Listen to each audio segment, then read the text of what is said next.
Assalamualaikum warahmatullahi wabarakatuh. Kenalkan, kami dari kelompok 2 yang beranggotakan saya, Fikra Sani Takwim.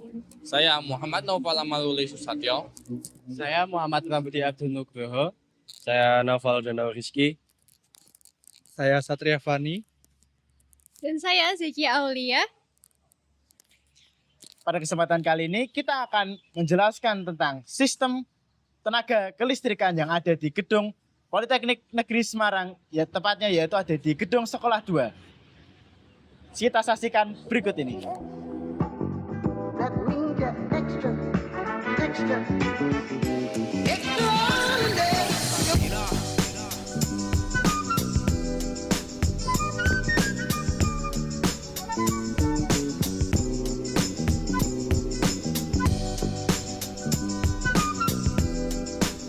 Ini saya akan menjelaskan mengenai penggunaan listrik di gedung sekolah 2. Listrik digunakan untuk mengoperasikan berbagai peralatan elektronik yang mendukung kegiatan belajar mengajar.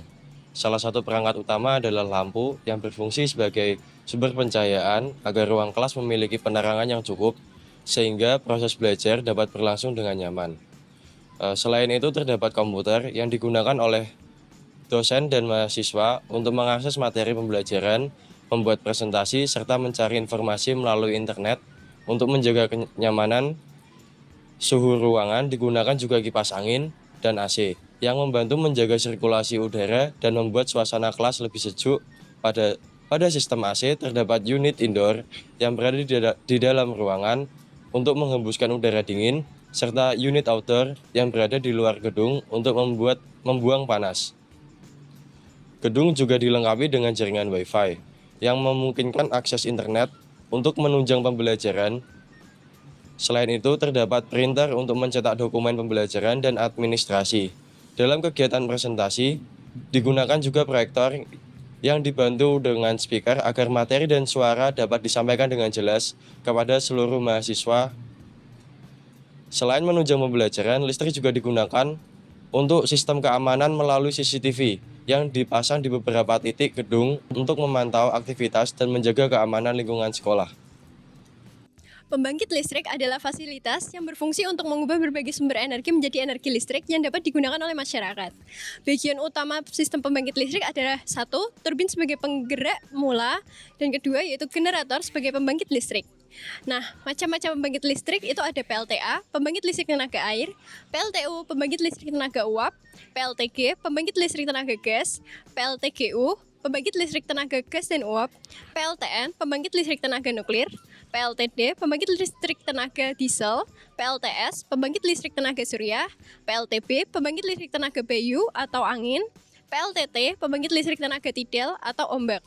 Dari berbagai macam pembangkit listrik, perbedaan sumber energi tersebut juga mempengaruhi cara kerja dan teknologi yang digunakan dalam proses pembangkitan listrik.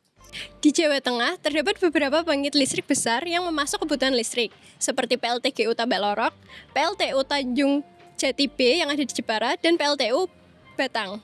Pada PLTU, batu bara dibakar untuk menghasilkan uap yang memutar turbin dan generator, sehingga menghasilkan listrik. Sedangkan pada PLTGU, gas memutar turbin gas terlebih dahulu, lalu panas sisanya dimanfaatkan untuk menghasilkan uap yang memutar turbin uap sehingga lebih efisien.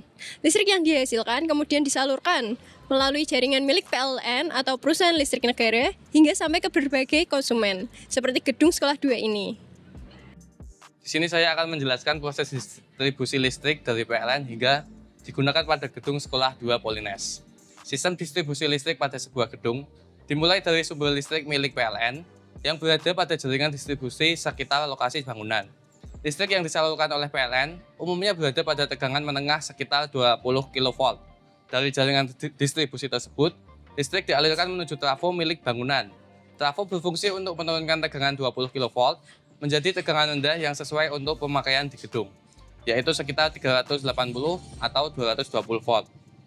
Pada gedung sekolah 2 ini, trafo berada pada rumah genset. Di dalam rumah genset tersebut terdapat pula ATS atau Automatic Transfer Switch yang memindah secara otomatis sumber listrik dari PLN ke genset jika terjadi pemadaman listrik. Setelah tegangan listrik diturunkan oleh trafo, aliran listrik kemudian diteruskan ke Main Distribution Panel atau MDP. Panel ini berfungsi sebagai pusat pengaturan dan pembagian energi listrik ke seluruh bagian gedung. Di dalam panel utama terdapat berbagai komponen pengaman, pengendali seperti kontaktor, busbar, ampermeter yang berfungsi untuk melindungi instalasi listrik dari gangguan. MDP ini terletak pada lantai 1 gedung sekolah 2. Dari panel MDP, listrik kemudian didistribusikan lagi ke beberapa panel SDP yang biasanya ditempatkan di setiap lantai. Panel SDP juga dibagi lagi menjadi 2, yaitu panel PP penerangan dan panel PP stop kontak.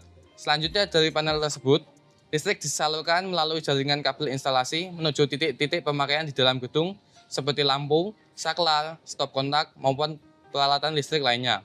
Pada setiap jalur distribusi dipasang MCB untuk melindungi rangkaian listrik apabila terjadi gangguan dengan adanya sistem distribusi listrik yang tersusun mulai dari trafo PLN, panel utama, panel pembagi hingga instalasi pada titik pemakaian, maka penyaluran energi listrik di dalam gedung dapat berlangsung secara aman, terkontrol, dan efisien sesuai dengan kebutuhan masing-masing bagian bangunan.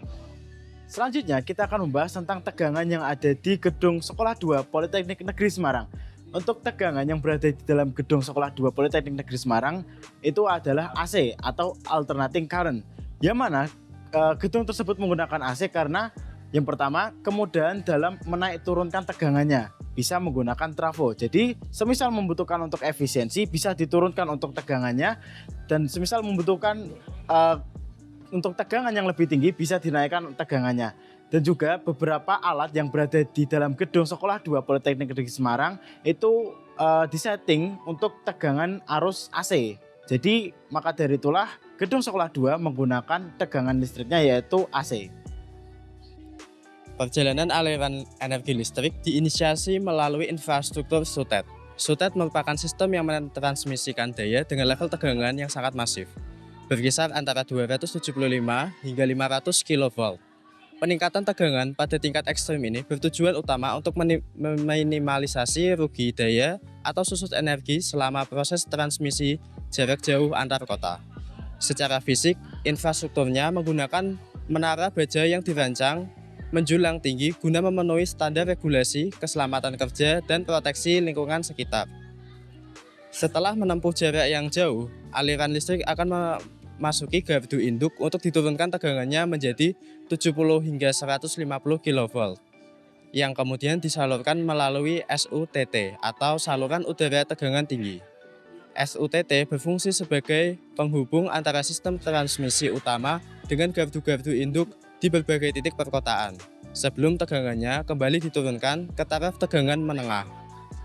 Beberapa dengan menara transmisi, jaringan distribusi dari gardu PLN menuju ke area Polines mengkombinasikan tiang utilitas SUTM atau SUTR dan kabel bawah tanah.